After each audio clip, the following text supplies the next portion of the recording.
sure that you have as many partner banks as possible. And now we've started to build this pipeline of enterprises that are closer to being loan ready.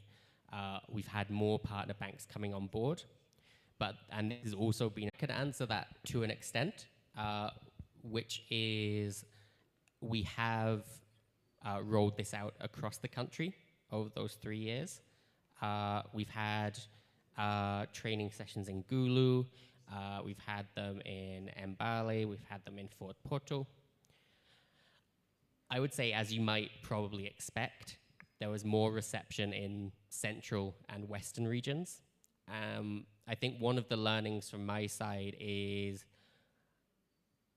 in the eastern and northern regions, more time is required to build the trust to feel confident to participate in these programs. And I suspect one of the things that we would see, should there be an expansion, would be a focus on how to more effectively reach more enterprises across the country.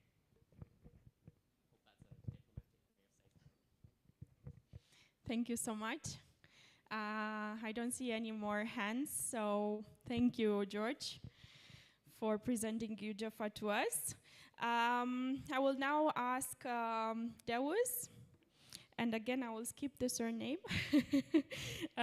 from our START facility, the coordinator, to present to us the new START facility, maybe with just a touch-up on the first phase. Yes? Thank you. Thank you. Thank you, Christina. Good morning, everyone. My name is Deus Tiruakunda. I am the manager START facility. START facility, START is an acronym for Support to Agriculture Vitalization and Transformation. It started some time back as part of a wider program called DINU, Development Initiative for Northern Uganda. And the main aim was to support small and medium enterprises to access financing, especially medium-term financing, for purposes of value addition and agro-processing. Next slide. So the facility was designed to provide mainly concessional loans through Uganda Development Bank, returnable grants that are directly provided by UNCDF, as well as pre- and post-investment BDS services. And the target in terms of financing range, we were looking at small businesses that require capital for value addition ranging from between 40 million to about 400 million, while the reimbursable grants were giving a maximum of up to 40 million Uganda shillings. So really targeting the small or micro businesses in this country that are in agribusiness. The next slide shows the process that START facility went through, SMEs were going through in order to access financing. And it would start with, of course, issuing a call for proposal, where we would have SMEs submit applications, and these applications would go through a screening process, a double screening process plus due diligence. And those that were able to go through that stage would support them to prepare proposals that are financed either by UDB with concessional loans or zero interest loans from UNCDF. Now, the businesses that did not meet the requirements or that failed at different stages would support them with BDS support so that they can address any gaps that they have and be able to move forward to the next stage. Next slide, please.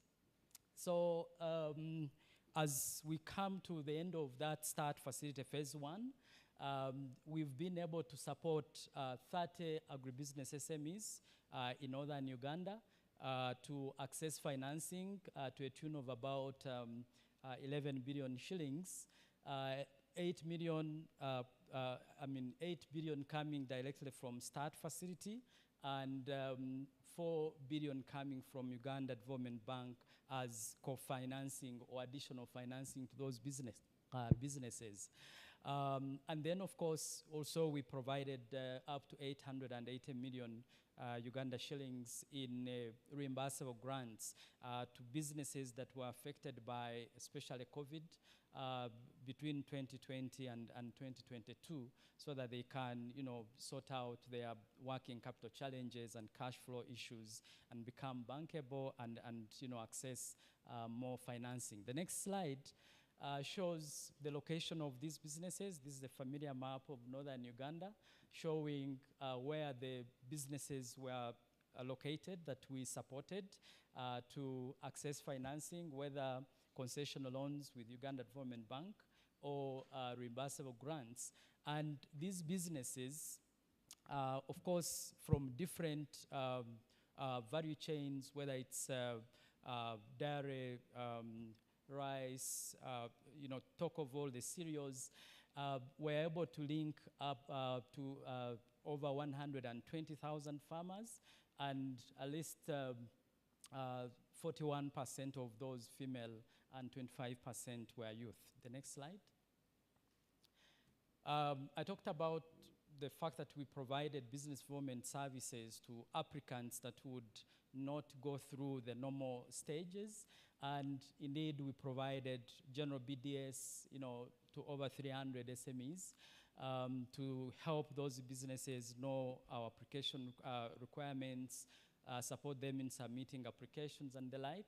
Then provided pre-investment business development services to over 120 businesses, and post-investment BDS to at least 15 businesses. The next slide takes us to now the new START facility, which I think I need to put more emphasis to because START phase 1 has just ended this year, and we are now scaling it up to the second phase of the START facility. So the scale-up phase of the START facility is really not very much different from the first phase, but building on the first phase to actually, first of all, scale up across the country beyond northern Uganda. So the opportunity now will be available to businesses which are outside of northern Uganda. And it will run from 2023 to 2027 and continue to support businesses to access financing. Now, most importantly, we will be targeting and giving priority to agribusinesses that mainly empower vulnerable groups, and specifically we are looking at businesses agribusinesses which empower women and youth, persons with disabilities, and also those that really encourage green practices. So we'll give them more priority and support those at the expense of those that are not. In terms of ticket sizes, we'll be looking at businesses that require a range of between 50 million and 900 million. And the services that we offer, that we'll be offering under this facility, will continue to be business development services, concessional loans, again, through Uganda Development Bank.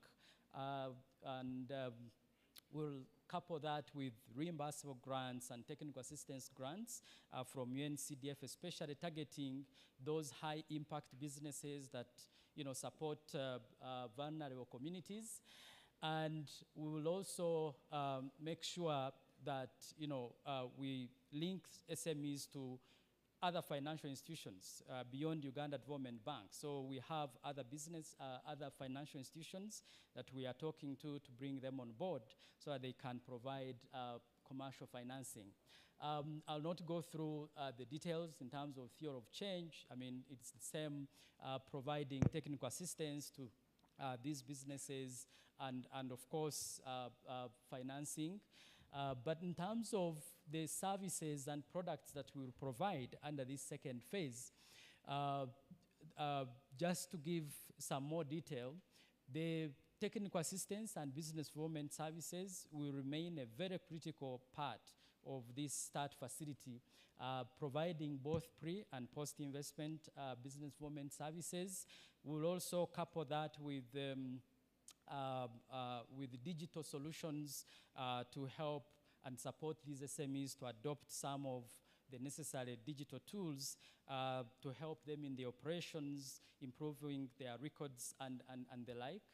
And then, of course, financial products that I've already mentioned, which will be ranging from, both commercial loans, concessional loans, reimbursable grants, and technical assistance grants applied together in some cases, or provided individually, depending on the nature of the business and what they may need.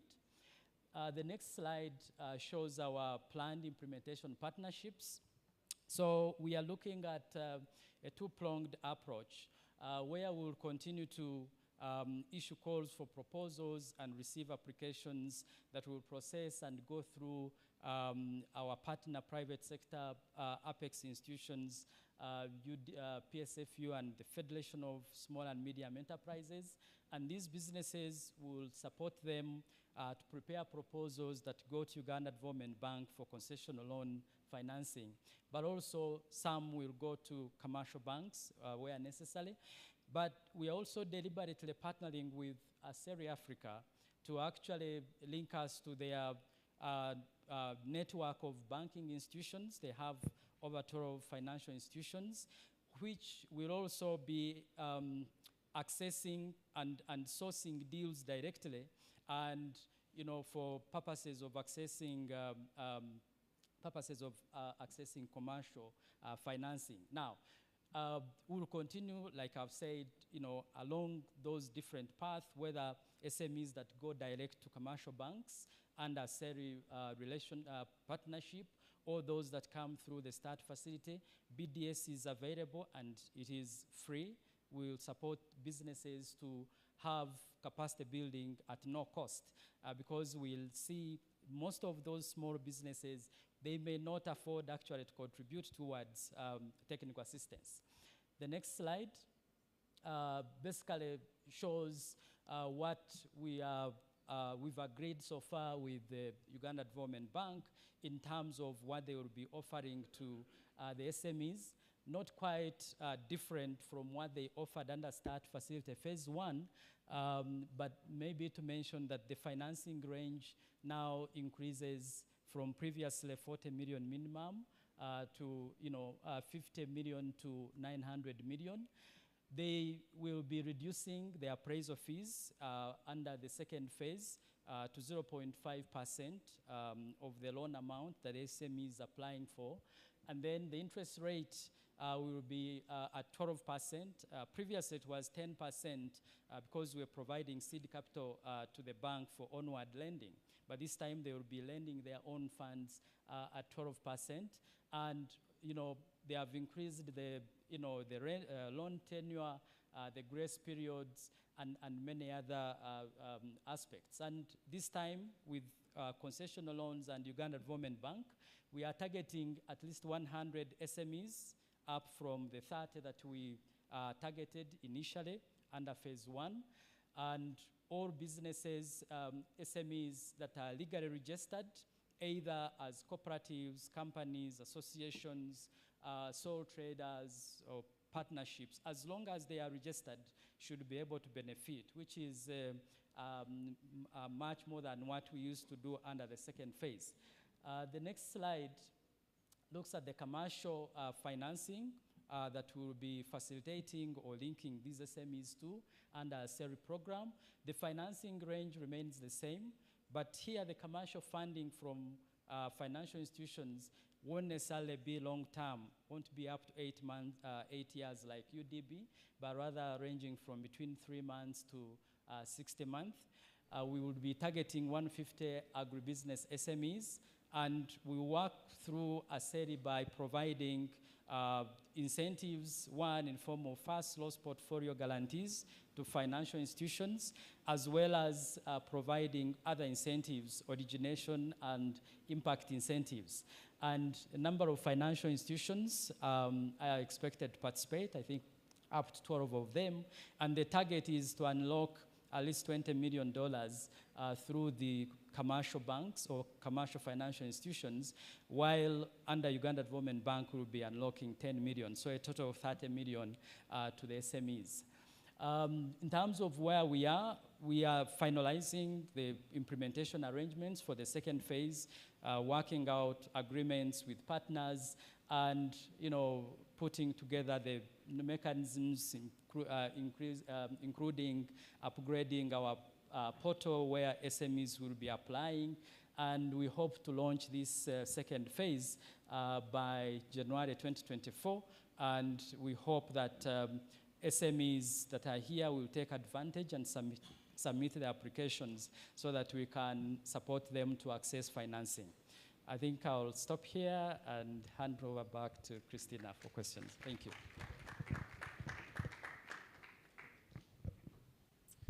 Thank you so much, Daus.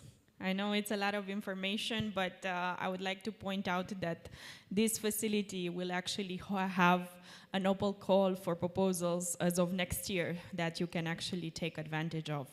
Are there any questions at this point? Or should we wait for the launch of the call for proposals to ask questions? Okay, there are no hands up, so you get a rain check for now, Daus. Thanks a lot. And we will move on to David from the Pearl Capital Partners, who are managing the Yield Fund. David, not more than 10 minutes, please. Thank you. Thank you, Christina. Yes, here on behalf of Pearl Capital Partners, my name is David Wangolo. Pearl Capital Partners is a specialist agribusiness fund manager. The definition of SME certainly is evolving, but we work in the SME growth area, investing private capital. If you could go back to the previous slide, I would like to speak to that slide a bit. We invest private capital through partners, and the Yield Uganda Investment Fund is our fourth fund. It was seeded by the EU and implemented through IFAD, who gave a first loss protection of 10 million euro.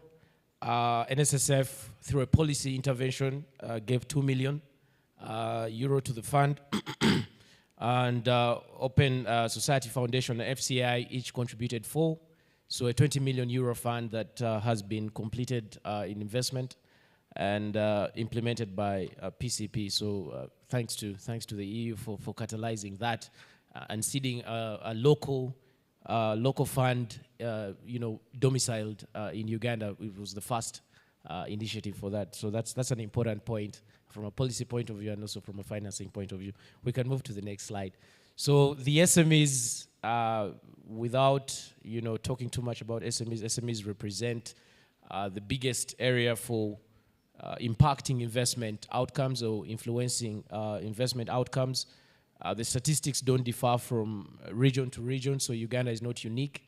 And we must continue supporting SMEs regardless of what stage they might exist, because they contribute much into employment and much into creating a livelihood for our population.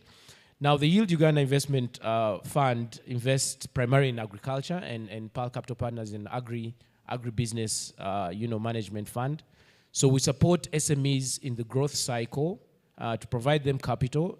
You can move to the next slide. To provide capital to them to contribute to the development of Uganda's agriculture and improvement of rural livelihoods, to support the development of small and medium agribusiness enterprises through long-term finance, through investment funds and business development services. So the program is to make sure that capital is made available to small and growing enterprises through different structures, including equity, debt, and quasi-equity. And that is managed to also influence impact in the sense that we provide either access to markets for smallholder farmers or inputs to smallholder farmers through the investments that we make at the SMEs.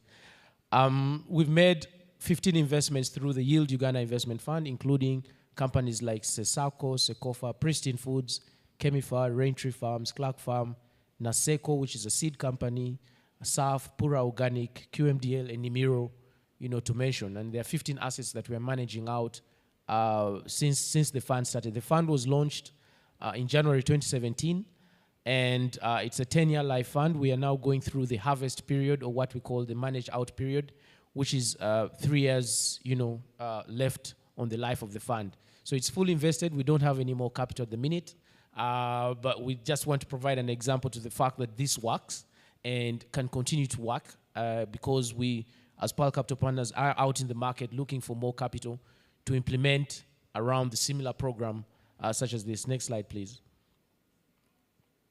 So 15 approved deals. We've deployed 16.5 million euro, which is over 80% of the capital that was committed to the fund, which is actually a very successful figure for fund management business. You must be able to deploy at least 80% of the fund, committed, and the other goes to the costs, of managing the fund, and hope that you can make the return and return at least a minimum of capital to the investors. It's a mixture of debt, quasi-equity, and equity, which are structures that enable us to bypass the limiting factor of access to finance, which has been available through the commercial banks. So we provide a blended structuring to enable companies access capital according to their risk profile. It also has a business development services facility of $3 million implemented through IFAD. 78% of it is committed. And during the COVID period, we actually elected to have the BDS facility, 85% of it provided by grant, 15% provided by the company, just to create the right level of incentive. But because of COVID, of course, the times are very hard for cash flows. And so it moved from a 50-50 contribution to 85-15 contribution. And right now we are realigning the BDS priorities so that 90% of it is committed by December 2023, which we are in right now. In terms of additionality, we have additional numbers of farmers that are accessed through our SMEs of 5,600, and we've created 5,400 jobs as of 2022 December. We've had 3 baseline studies done, completed to date, and 2 more to be done, and that will be able to for us to measure what impact did we create as a result of the yield fund, and can there be a successor to that. In terms of BDS, I just want to highlight this because BDS is an important area for companies to survive. These have been the main areas that we focused on. So linkages to farmers, those are BDS areas that we think are important. Governance and strategy, so we support BDS through the board. Financial management and systems, that's very important. It's a critical area for our BDS. Technology transfer and innovation at the company level.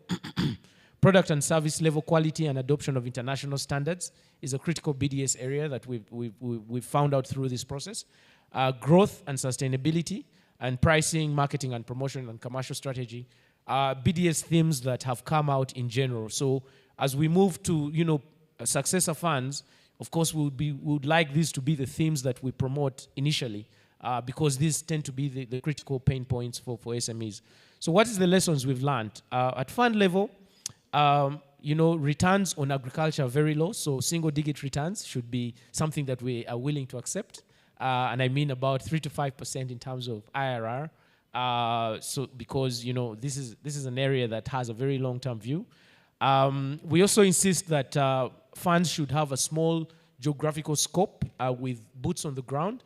We found that is a more effective way to enable SMEs grow rather than managing them from very distant areas. We also think that TA support should be driven by demand. TA should not just be a supply, but it should be a demand model. So therefore, we should match the contribution from the companies. At investee level, we also need a mindset change. Agriculture and businesses in East Africa tend to believe that the grant model is the way to work, but that shouldn't be the way because we're moving towards sustainability. So that's very critical. Financial versus impact trade-off. We believe that without financial returns, impact can't be sustained. So we can't push impact without maintaining the fact that businesses must be profitable and running. The approach, again, is to have boots on the ground, to insist that you do not manage these businesses from very high level. You must have people on the ground to really witness the change that is being done. And also, the definition of a smallholder farmer, it's a very It's a very complex thing for us. How do we define a smallholder farmer? How do we elect a smallholder farmer? It depends on sector to sector. For example, a smallholder farmer in dairy is not necessarily a smallholder farmer in horticulture. A dairy smallholder farmer could have 5 cows, and that's a very rich, farmer compared to a horticulture farmer who has a small piece of land. So that has to move within context of subsector, and it's a problem that we faced in evaluating whether we are really influencing smallholder farmer approach and things like that. Future considerations, so we insist that there should be some pre-investment in BDS services to enable businesses develop their business plans and understand their growth plan. There are areas for further investment that we think are important. Post-harvest management, cold chain, digitalization, and certification. Those are areas that we feel are central, are critical for the agriculture value chain to perform. Even though we're not investing directly in those areas, we think that those could be peripheral areas that could improve. And also, we should coordinate among impact investors, doing different things and see, how we address the issues along the continuum of, different SMEs that we interface with. With that, I'd like to thank you for listening to me, and, you can take any questions that you might have.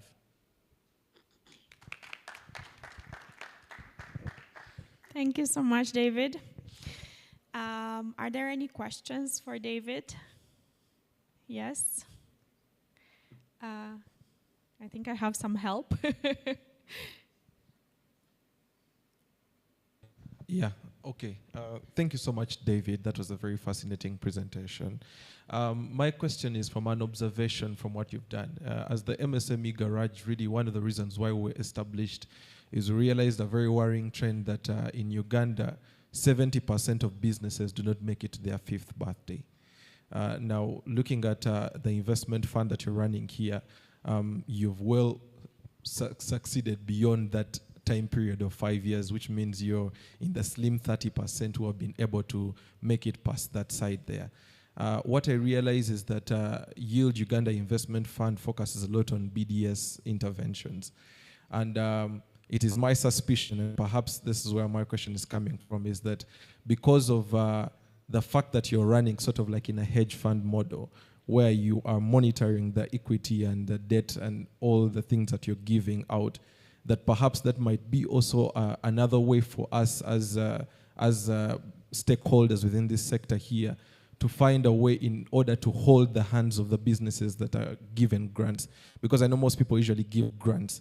But would you then say that perhaps hedge fund models might be the best way of ensuring that businesses are monitored and worked hand in hand with long enough for them to pass the 5-year threshold and be more impactful in the sector, essentially? Because where grants are simply given, it seems that most of those businesses suffer the sharp knife of a short life. But where there is a hedge fund monitoring them, perhaps might that be the thing that ensures that businesses in Uganda are more long-lasting in the market? Just a question here. Okay, yeah, I just need to mention that we're an impact fund, not a hedge fund. And part of the impact is direct, hand-holding of the businesses that we manage. I realize that a lot of people run SMEs, but not everyone should be in business, People should actually get these jobs in these companies, these 15 companies that we've invested in, and develop them and grow them as part of the entrepreneurial journey. So because we cannot distribute the model that fluidly, we work with a small number of companies that we monitor right from governance, from the board to the senior executives, right to the market, and develop that kind of trust. And hope that these companies can eventually grow and become bigger companies and employ a bigger critical mass of people that are forming smaller and smaller businesses around them. I think that should be the model, and that should be how we should encourage investment going forward. Of course, it's not a one-day job. Pearl Capital Partners has been around since 2006, and going into 20 years in operation or nearing that threshold, presents a lot of lessons about patient capital, long-termism, and growing a business a day at a time to create, the employment opportunities for people who are now creating smaller cottage, businesses out there. Yes. So I would recommend this model, but it's a more longer-term model, and highly funded model and highly specialized model. Thank you very much. I guess there are no further questions on this. Just to say, to complement what David has said, we will have a session after this one on alternative finance, particularly private equity and venture capital, where we will discuss a bit more in detail the advantages and disadvantages of this type of financing for a company. So thank you very much, David. I think he deserves a round of applause. And we're actually very, very curious to get the impact story out once it's finalized. And now it is my pleasure to invite Martin to give the final presentation of our AgriInvest facility. Thank you, Martin. 10 minutes. Okay. Thank you very much, Christina. Good morning, everyone. I can see that we have a bit more people in the audience. Anyway, yes, so my name is Martin Marcustini. I'm from FAO and managing this AgriInvest, as you can see here. We are actually working with UDB. UDB is our strategic partner. And my colleague Deos from the START facility, they're also working with UDB. Next slide, please. As you can see, AgriInvest is a purely technical assistance project. It's not like some of the others, blended finance and so on. So this is pure technical assistance to Ugandan Development Bank. And I don't think I have to. I think all of you know UDB. Some of you were saying before that you don't know, you're not aware of this project and that project. But the good thing is that all of you know about UDB, isn't it? so yes. And to put on maybe the UDB hat, actually UDB has come a long way. And I've not been paid by UDB to say this. But actually, from the last 10 years, from where UDB was in 2010 and then now, they have really come a long way. So yes. Anyway, back to the AgriInvest project. So we started in 2020. It was initially a 3-year project. It was extended. It's a small one. It's 2.2 million euros. Then next one, yes, exactly. Then we have also provided support in UDB's environmental social safeguard processes, climate change risk. We have provided some tools again in greenhouse gas accounting.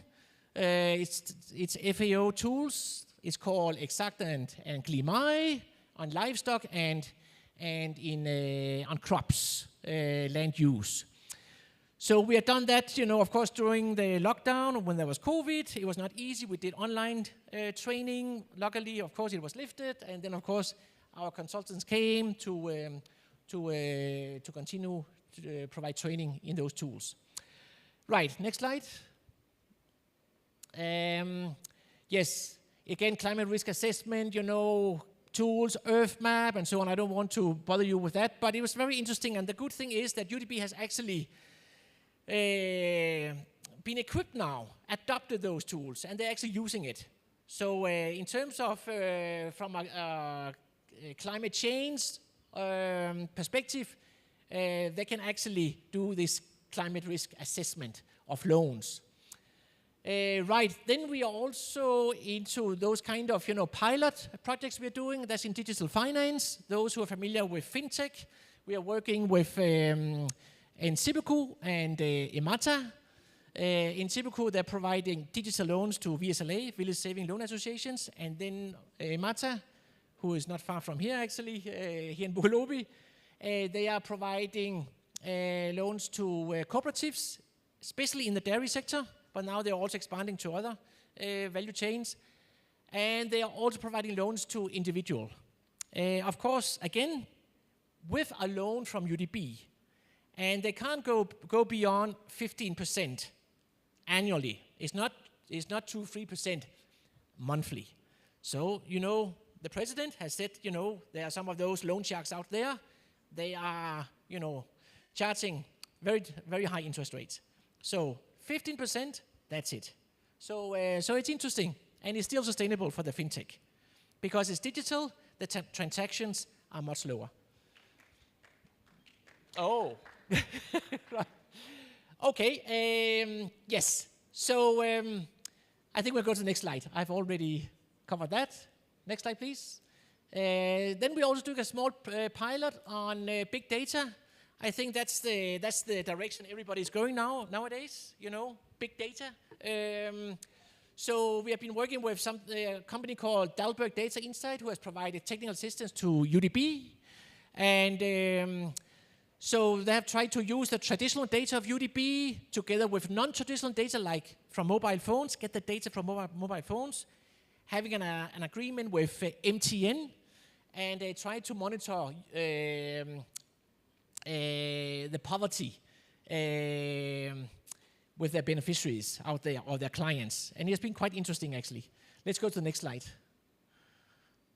So actually, the big data is to measure impact through traditional statistical methods towards sustainable development. So yes. Policy dialogue, that's the other component. There we have been working on beef and dairy. It has been through evidence-based policy dialogue, where we have identified some constraints and then come up with some solutions, where we are inviting all the stakeholders in the dairy and beef sector. And one of the constraints is actually foot and mouth disease. Actually, this morning now there's another outbreak, and of course, you know, who wants to invest in beef sector if there is foot and mouth disease? You know, the banks does not want to invest. So that's what we're trying to do. So actually, the beef platform is actually going to meet the Minister of Agriculture on next week, Monday, Tuesday, and to come up with a kind of PPP, public-private partnership with the government. How can the private sector be more involved in terms of vaccine control? So when there's an outbreak, the vaccine should actually go out there, actually even before the outbreak. So yes, so that's what we're doing. Right, I think that's it. Next slide. I think that's the thank you slide. Yes.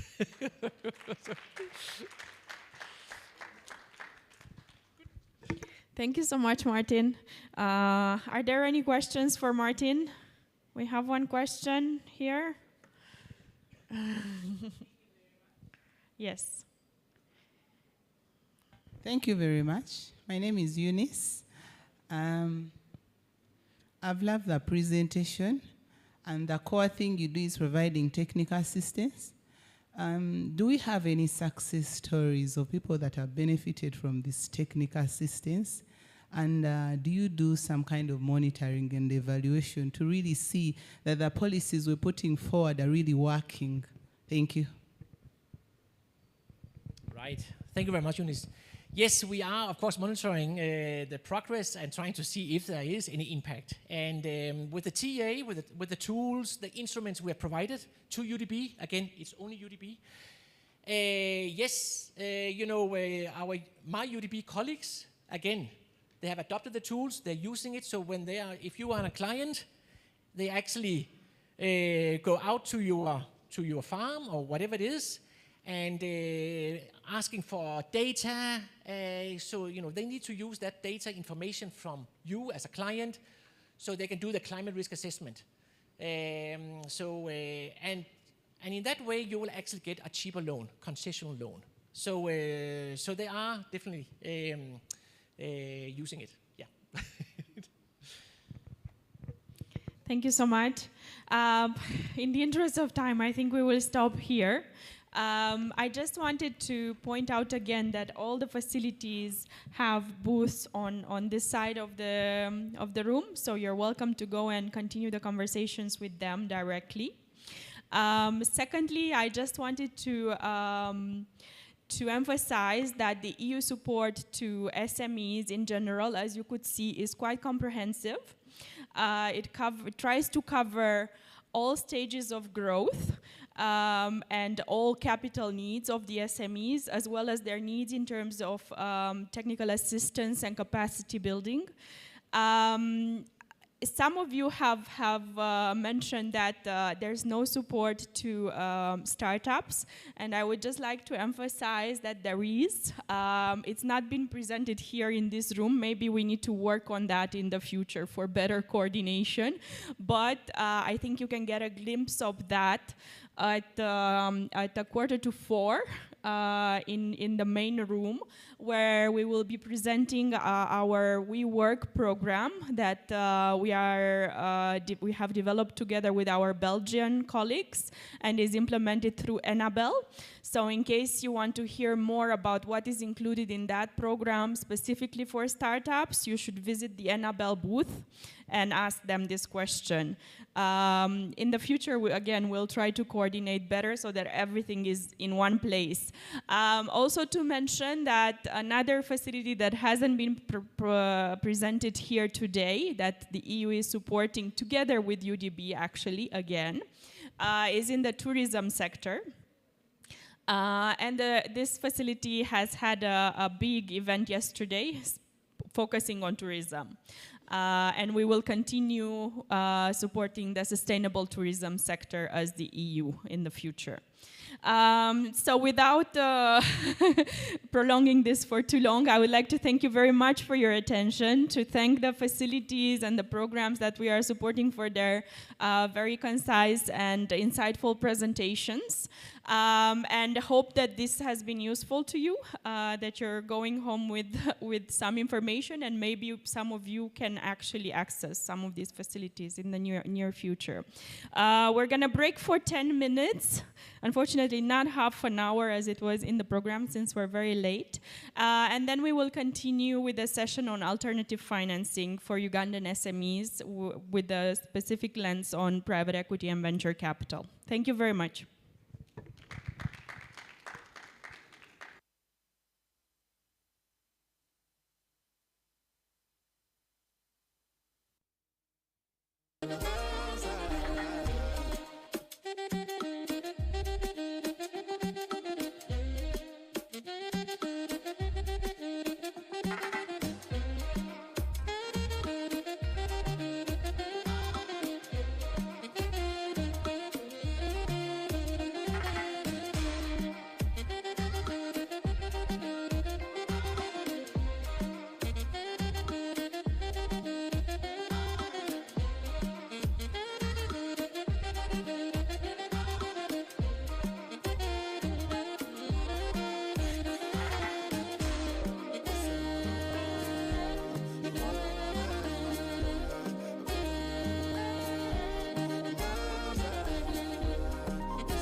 Final appeal to my panelists. Please come closer.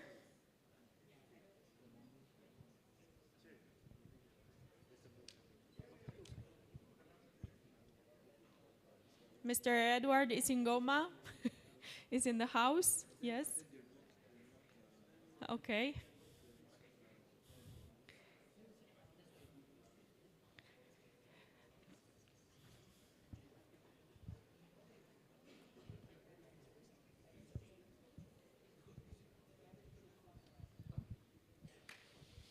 I'm very happy to see a lot of interaction happening at the booths, but could I please ask you all to be seated? We will start the session in 3 minutes maximum. Thank you.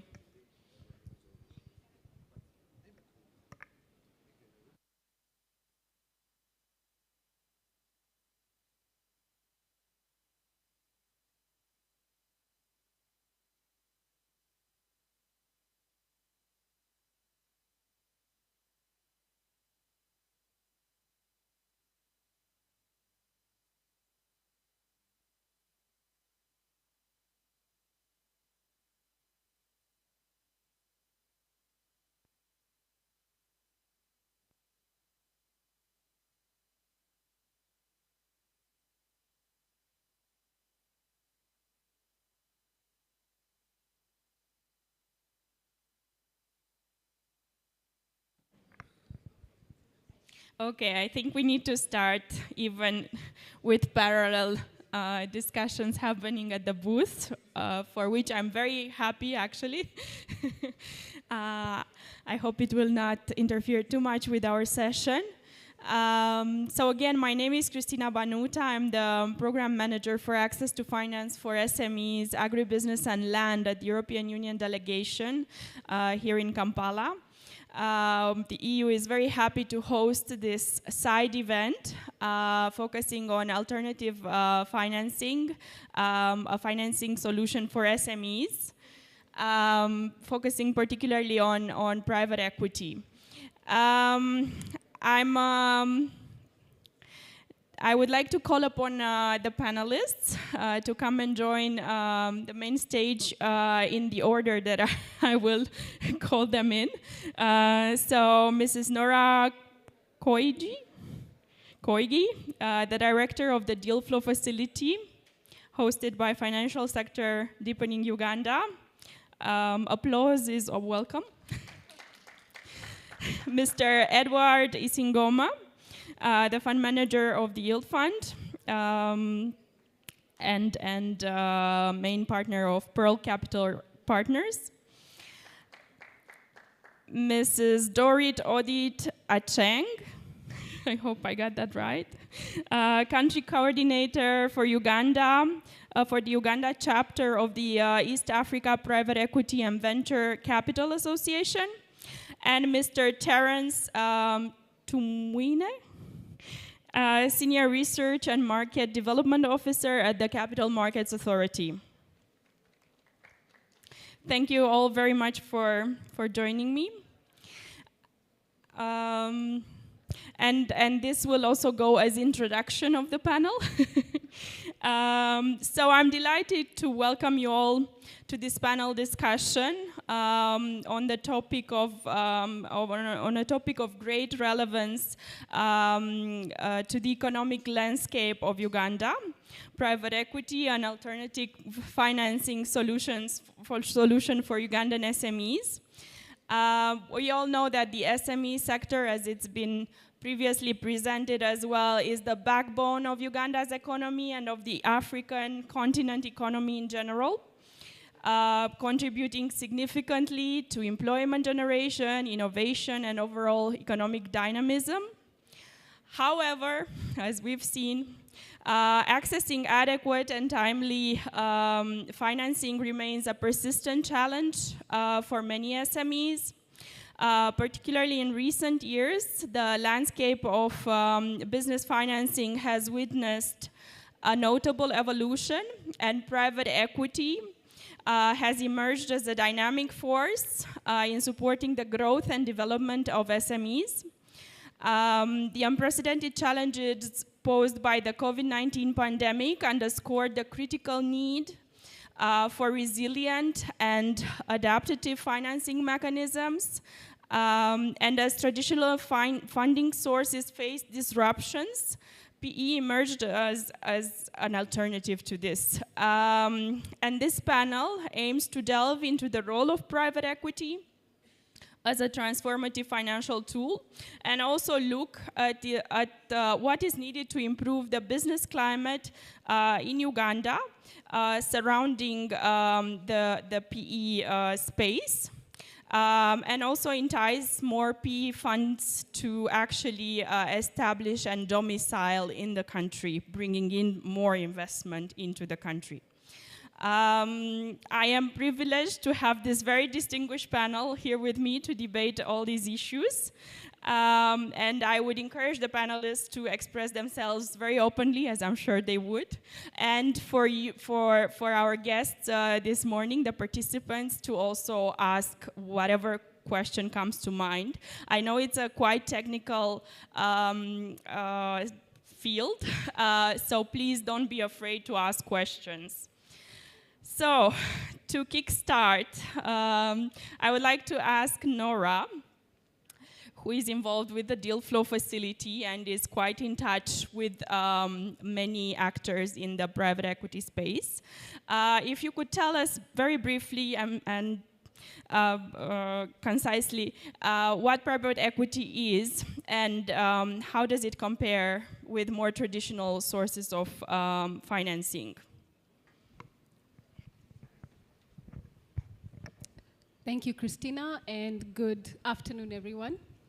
So private equity, in the broadest sense of the definition, is any sort of investment that has an investor take an equity stake in a business that is not listed at the stock exchange. So essentially, it's a private transaction between an investor and a company that has the investor take up some sort of shareholding in the business. Now, but how it differs from traditional sources of capital, and I would define traditional sources of capital in our context specifically as bank financing, is that when it comes to bank financing, it's often in the form of short-term debt.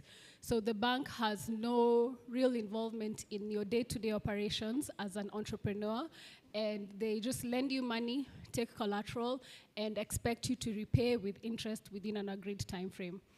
Now, when it comes to private equity, this, as I mentioned earlier, is an equity investment. So that means that the investor takes a shareholding in your business, and by that, what we infer by that is that it's a longer-term partnership. So typical private equity transactions are between 7 to 10 years. This means that the investor is involved with your business and with you for the next 7 to 10 years. And oftentimes, private equity investors would have some involvement in your management, operations, and is actually there to help you get to the next level. So essentially, a private equity investor comes in, buys equity in your business, is a part shareholder, and works with you to get to the next level of growth.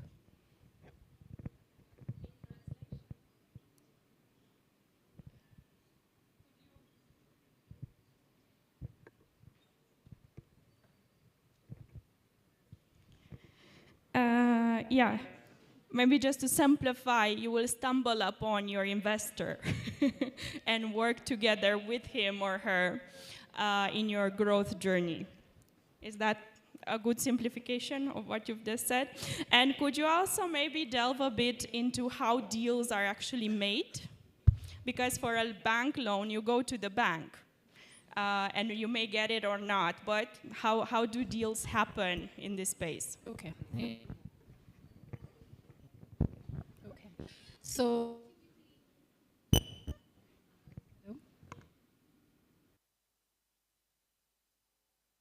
it's not. Oh, okay, so yes, the mic stops working. So when it actions,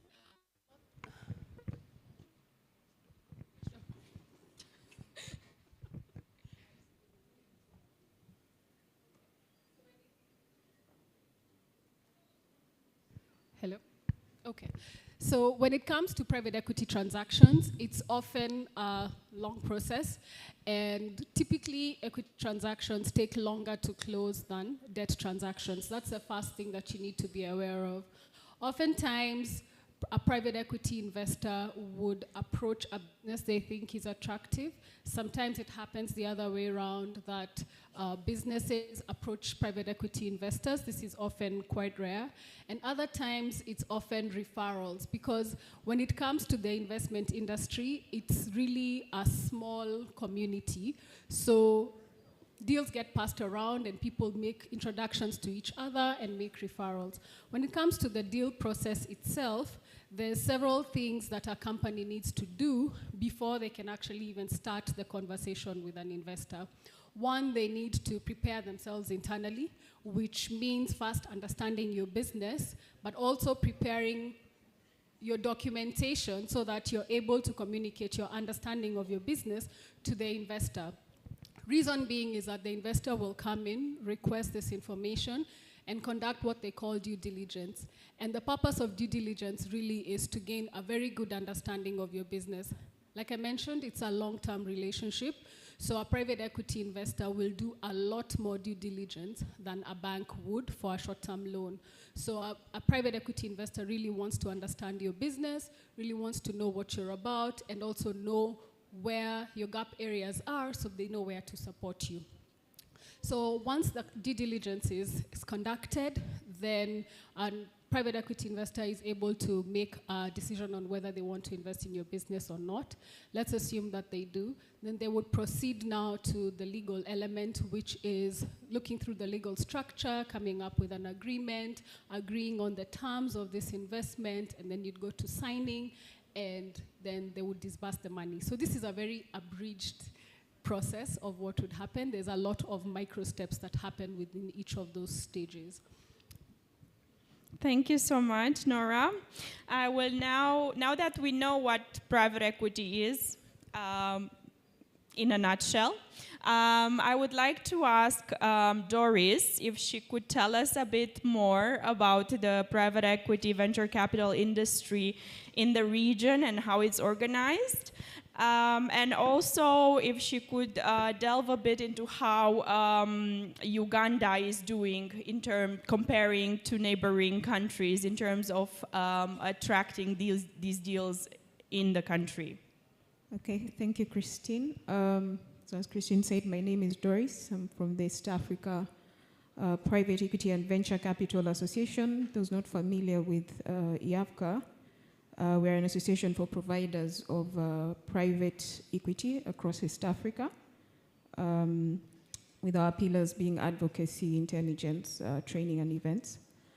So, Christine, to your question about the landscape of private equity in Uganda compared to the rest of East Africa. So I'll just start 22 in terms of deal values and deal volumes in Uganda. So in 2021, we had about been made in Uganda in terms of sector. A lot of them have been in health, so pharmaceuticals, hospitals, manufacturing, particularly in agro-processing. Those are presentation from Yield Fund. I've been investing in agro-processing, and then renewable energy, and then a few other segments, but those are the major ones. And those have primarily been investments in growth stage opportunities. I say growth stage, these are fairly established companies. And then in early stage opportunities, we'd say before 2022, there was not significant activity there, but this has since grown. And since 2022, we're increasingly seeing more venture capital investment there. To your second question, Christine, which was how do we compare in terms of our positioning in East Africa? 3 years.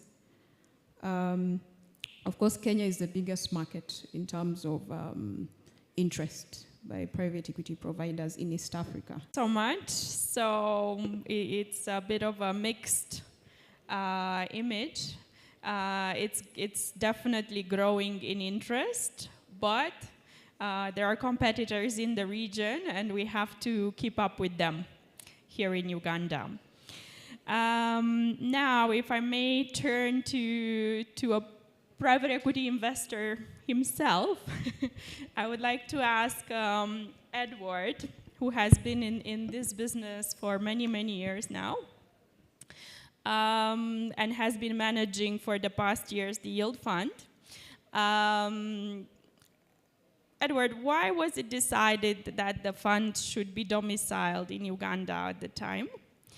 And how was the process back in 2013, if I remember well? And how has it affected the fund's operations so far? Thanks, Christina. Afternoon, ladies and gentlemen. Interesting. I'll try and summarize that. It's a story of what we've gone through.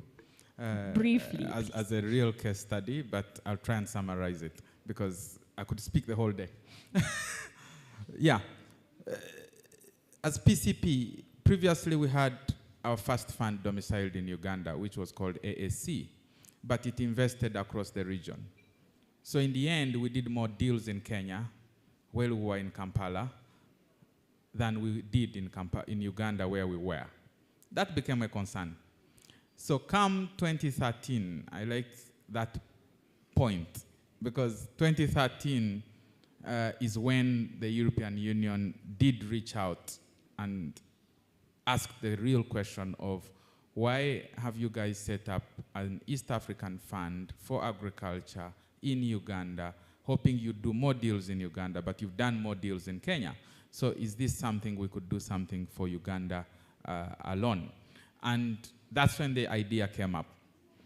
And then we engaged. We did share lessons and experiences. We did say, look, the agribusinesses in Kenya are more commercially minded. They are more set up. They are more organized. The policy framework, the transparency, the legal framework, everything is working right for us. So even when we were in Kampala, we were able to do more transactions in private equity, venture capital in agriculture in Kenya than here. And then the idea was, can we do a feasibility study? And the EU funded a big feasibility study on the Ugandan PE venture capital market and whether there was a need to set up a Uganda domiciled fund, and if that fund would work as a case study to support the sector in putting realism to the real challenges of setting up PE funds in this country. And that feasibility study process took like 3 years. And process came up that there was a market, there was a missing market, the missing middle market that needed that capital. The Ugandan SMEs needed that support. The agribusinesses needed an impact fund. And it was ripe. And the target back then was, we'll set up a fund for $30 million. And that was the initial target. We went through 2 years of a long process with Deloitte and IFAD as partners on setting up that fund. To cut the long story short, we did talk to 180 DFIs, investors, foundations, family offices, and they all were echoing the same message. Look, we see the need, but if the fund is being set up in Uganda, the regulatory framework, the policy framework, the guidelines, the legal framework, the structures, it's not right. If the fund is set up in Mauritius, we are happy to invest because then the framework is already set up, the policy framework is better, and things like that. In the end, after long push and pushing and pullings, we settled for, with support from the EU, support from IFAD, support from NSSF, we had our first close for the fund in 2017, January. And we hoped that after the first close, if we do a few more deals, a few deals in the fund, then these other potential investors and foundations would be interested and come and join us to have the fund achieve a second close within, hopefully, 12 months. We didn't achieve the second close until another almost 3 years. And we then had our second close in 2019. 2019. And that allowed 2 more investors coming in, very lukewarm, but keen to support the agenda, and we had a close at 20 million euros. Coming to the question, what has it been like? It's been interesting journey over the last 6 years. David Wangolo, our investment director, earlier mentioned, we've done 15 investments.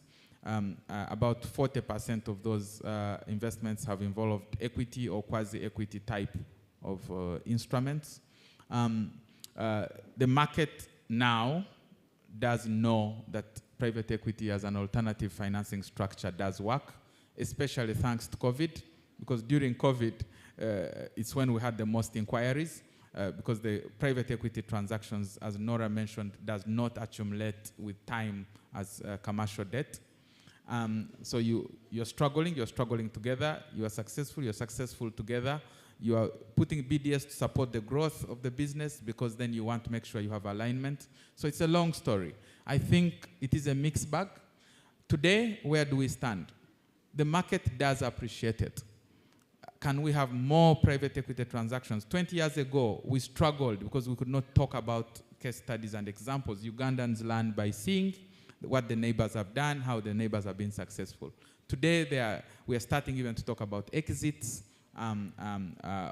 We are not making a lot of noises because a lot of work still needs to be done from a regulatory and a policy framework angle to actually allow this alternative financing model to thrive.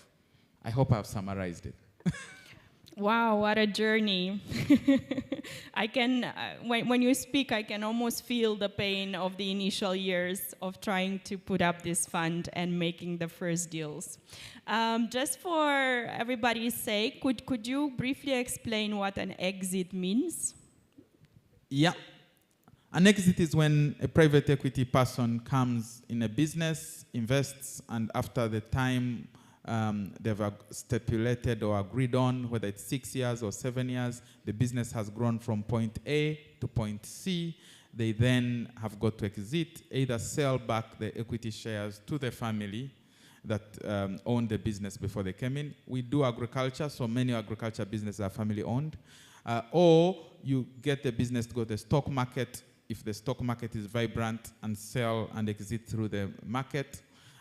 Or you find other equity partners who are larger, and then you sell your equity to those equity partners who provide more growth capital to the enterprise. So there are many avenues, but for us in the PE space, the moment the word exit is mentioned, it is about receiving the capital back plus a return on it, and then the funds then have got to return capital to the investors. From a URA perspective, it would be time to look for taxation. Thank you. Thank you so much. So part of the money goes back into the government coffers to be used for the development of the country. Part of the money that is collected on the profit that the investors make by investing in the fund. And I think this is very timely because I'm going to turn to Terence from the regulator, the Capital Markets Authority, and ask how is CMA supporting the regulatory framework to encourage private equity investments in Ugandan SMEs, and have there been any changes recently promoting private equity as a viable financing option for Ugandan SMEs? Thank you, Christina. As she mentioned, my name is Terence. I serve with the Capital Markets Authority. Usually when they talk about a regulator, they think about someone who's coming to stamp their authority over you. But don't be deceived by the name, the authority. I think because as a regulator, I think we've worked so much, very, very well with Yavka, with Edward as well, Nora. We have a partnership. I think as a regulator, we quite are very conducive and welcoming to development, because as part of our mandate, we are mandated to, one, regulate and ensure that licenses are provided, but also part of our mandate is to develop the market. So as part of the initiatives to develop, we've had a number of engagements in regards to private equity, and we are very, very happy that IAVCA has taken on the mandate to actually collect this data, because it actually tells you what's happening in the market, the deals that are happening, and we've also taken interest in actually seeing some of the deals that are happening. We are taking keen interest on the impact that's happening in some of these deals, because they speak to actual economic growth, to people being employed, to lives being transformed by virtue of the fact that Edward sat in a room with another company. But just that fact. So we are trying to be able to ensure that there's a conducive environment for Edward. I mean, he took it lightly to say that he went through a bit of hell, but I think it's been quite the journey. I mean, there are many issues to do with the framework within which private equity can be formed. I think he's the expert on this, but I will just mention just a few. Can it be housed in the form of a partnership? I'm trying to simplify it as much as possible. Or shall it be housed in the form of a company? All these different forms have their advantages and disadvantages. So that's a decision that the partners can be able to make. But they also attract different taxation regimes. And some of the conversations that we're having is around taxation reforms for the partnership, for the formation of or private equity generally as a vehicle. We are trying to see if they can be exempted from corporate tax and also be seen as a pass-through vehicle to reduce the stamp duty from 1.5 to about 1%. And many other reforms that we are still suggesting, and they're still being discussed at the highest level. But these are discussions that we've had with the different players and the IAVCA in the room, as well as PCP, but also representing IAVCA.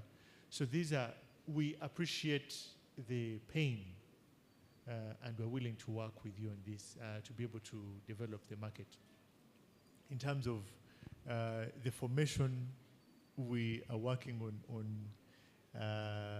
it's still in the kitchen, but I wouldn't mind in terms of what can be happening, how it can be formed, whether in terms of a partnership or whether as a company. But also we're trying to see how we can amend some laws to ensure that there's a conducive environment. But long story short, the authority is committed to working towards the development, towards domiciliation of these funds, because it's also another thing. The more they're domiciled, the more success stories we're having in Uganda, and we are praying that there'll be more businesses to invest, investable businesses. I think one of the challenges that Edward has mentioned is the fact that there are very few domiciled, bankable, investable businesses to actually invest in. Because while we're fighting on this side, it's also important that the ecosystem is producing businesses that are worthy of investing and are actually compliant with the existing laws. I hope I've tried to answer your question, Christina. Thank you very much. Yes, but I would like to, at this point, bring back Doris, who could maybe tell us how the association is advocating on these issues and which is the industry's view that these regulatory reforms should be done and in which direction exactly. Thanks, Christina. So there's been a lot of talk. Industry is structured is that a fund, which is a special purpose vehicle, pulls resources from several investors and deploys these resources to promising businesses. And when I talk about investors, I don't mean the fund itself. I mean the people who are actually pulling money into that fund. So the special purpose vehicles which are the funds that have been investing into Uganda, most of them primarily and historically have been based off Mauritius, and some domiciled elsewhere, but primarily Mauritius. And most of these will have multi-country investment strategies, so they'll, at the onset, they'll decide, okay, we want to deploy capital to promising companies, but we'll do this in several countries. So it will be, for East Africa, it will be Kenya, Uganda, Rwanda. And so they'll set up the fund in Mauritius, probably set up the office in Kenya. And by virtue of the fact that we are very far away from Mauritius, and we are very far away from the physical office in Kenya, then by virtue of non-proximity, then we get, we are the last to get the consideration for this fund. So domiciliation is very important, because when we have funds here and they are in proximity and they understand the local context, then we anticipate that probably it will increase access to capital in Uganda. So as IAFCA, we've been advocating for more domiciliation of funds. Currently, we have 2 locally domiciled funds, one being the Yield Uganda Fund, and the other, the Inua Impact Fund. And these people are pioneers, but they went through a lot of pain setting up these funds in Uganda. Because ultimately, they have to go and fundraise from investors, and investors have to ask them, what is the return compared to me investing in a fund that is in Mauritius? Without going into the specific technical aspects. So the enabling environment is not conducive for structuring funds or for setting up funds in Uganda, and that is what we've been working on. So primarily focusing on expanding the structuring options that are available for funds, which then speaks to the ability to return capital to the people that have invested in their funds. So this is either under corporate vehicles or under limited liability partnership vehicles. And there are a lot of small laws that all plug into that. I could make a list, it's a long one. But there are a lot of laws that are all working towards achieving that same goal, which is building local private equity and venture capital industry in Uganda with locally domiciled funds. So yeah, Terence had already spoken to aspects of taxation, and so I won't go into the details. Who is actually getting taxed in such a context? So I'll turn this into a bit of a class. So we have the European Union, who's an investor, or say NSSF, who's an investor. Yes. And NSSF or the European Union says, we have money that we want to invest into the private sector. We could do this through 2 ways. We could do it directly into company A, invest, be partners in company A, and then exit. That's a direct investment. Or perhaps we don't have the time, nor do we have the expertise to identify these companies. So what we do, let's find a middleman. Mm-hmm. So that being the Yield Uganda Fund. So the middleman will say to the EU, you have money, we have the expertise. We know we have an eye, a trained eye. We know how to identify companies that are promising. We know how to partner with them. We know how to add value to their operations through strategic improvements. So what you do, pull money into this fund and we will invest. So to the EU or to whoever is investing, in terms of returns, them investing directly in that company A should be the same as them investing through a middleman. So what happens is that is not the case. Mm-hmm. Because when the EU invests through that company, they get more in terms of returns.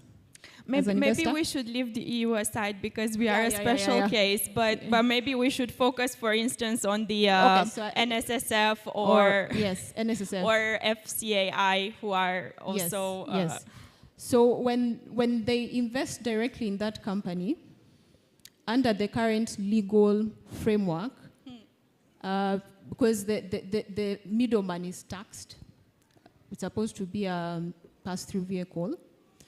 The returns to the investor, and most of the investors are development finance institutions, not typically pensions, although pensions are also some of the investors. So the returns they get are less. And so this investor will ask this middleman, why would I pull funds into your special purpose vehicle if I'm getting less than investing directly in terms of returns? So this is the core problem that we're trying to address, so that if a Ugandan who is patriotic decides to set up a fund and go and fundraise from a DFI or from a pension fund, then these DFIs and pension funds actually have incentive to invest in these funds, and these funds can invest in Ugandan companies. Yes. So I don't know whether that makes sense. Try to turn it into a class of sorts. Yeah. Yeah, I guess I could have also asked you why funds domicile in Mauritius. And you could have given us the detail of the business environment in Mauritius. Yeah. Which I understand is more favorable than it's more favorable because in Mauritius, so a fund that is set up in Mauritius and structured as a company, they set it up under a special vehicle called a global business company. This is taxed at 15%, the fund itself. And then 15%, there's an 80% discount, so the corporate tax is 3%. So then it's more efficient for an investor to deploy capital to that vehicle than deploying capital through a vehicle in Uganda. Yeah, so I understand you've put this all on paper, and this is submitted for consideration to the relevant authorities, right? Yes. Yeah. Okay, so we will be expecting a positive outcome in the near future on this topic, which is fundamental for attracting more private sector, equity financing into the country and more venture capital funds. Terence, would you like to complement? I just want to add and say I don't think I've seen a sector that really wants to be regulated as the private equity. I mean, they come to us and actually tell us, please amend your laws to ensure that we are regulated. It's just unbelievable. So they want to be regulated. I mean, I don't know how many times she's written to us in terms of what we need to do, and we're actually working and listening to the market. The pains, we are extremely alive to what's happening. And we're also working on amending the CMA Act to actually ensure it's conducive to also allow for the registration and licensing of the private equity as well. It's currently restrictive to just the VC, venture capital firms, but now we want to broaden it to allow it to also recognize private equity. The broader term. Yeah. Thank you so much for that mention. Although I'm not a panelist, I also have a vested interest here as the European Union, and I think Edward has already touched upon it in the sense that the EU started the yield fund process in Uganda in order to make a case study out of it and also try to trigger these policy reforms so the business environment becomes more enticing for other funds to also come to the country and invest here. I think we've covered one part of the issue very well, which is the regulatory reforms needed, or at least we've agreed that they are actually needed. So I would like to now come back to the actual work, the actual situation on the ground from the demand of capital side and also the supply of capital through private equity. And I would like to ask Nora who also works a lot through the deal flow facility with aspiring SMEs who are looking for this type of alternative financing here in Uganda. I would like to ask her what are the main challenges that she encounters in her interactions and due diligences with these companies, and how we can tackle them. Thank you, Christina. So in our work with the deal flow facility, one of the main objectives is to get enterprises like yourselves from the point where you've never interacted with capital or alternative sources of capital, meaning anything outside commercial banking funding, to the point where you're actually able to access capital from alternative sources like private equity. Now, two challenges are front of mind. One of them is that a lot of the feedback we receive from entrepreneurs is that they are not aware of what is actually available to them as funding. So they just don't know who the private equity providers are, what kind of capital is available to them. And what we do at the Deal Flow facility is really to educate the market and entrepreneurs like yourselves on what's actually available, because there's different kinds of funding available even within the private equity space. You have impact investors who focus specifically on impact positive businesses. You have venture capital, which deals with smaller, more promising businesses, specifically in the tech space. Then you have traditional private equity. There's really a lot out there for different kinds of entrepreneurs to tap into, and that's one key issue that we see, which is the information asymmetry. Enterprises just don't know what's out there for them. Now, the second and possibly more pertinent issue is the messaging around the deals that get done in the market. So one key example of this is that there's a lot of amplification of the bad news. I guess bad news sells. So deals that go south are imprinted in the collective psyche of entrepreneurs in the Ugandan market. So everyone who comes to us talking and we tell them about private equity, they're like, I heard about this one deal that went south, and I don't want to lose equity in my business. I don't want to lose my business. So I think it's an issue of messaging, because for every one deal that goes wrong for whatever reasons, there's 10s that go really well, but there's not a lot of information or publicity. And sometimes it's due to privacy issues, specifically around how the fund is structured, but I think there needs to be more positive stories told, because I think the market collectively suffers from some sort of PTSD from the deals that go bad. So a lot of positive messaging is really needed in the market to show that private equity actually works, and it's a very good way to raise capital, because on top of the funding that you receive, a private equity investor is essentially a partner with you in the business. If you have structural challenges, let's say around governance, this is the first person or partner that will actually help you solve these issues.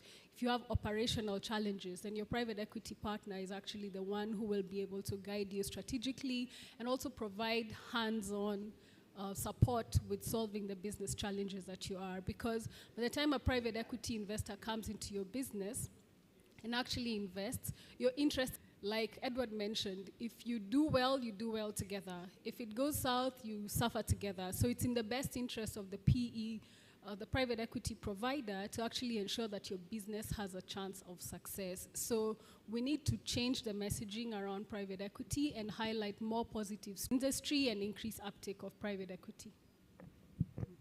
Thank you so much. I don't know, to me, the interaction with investors might seem frightening for a company that is just starting with a lot of potential. How should they deal with that?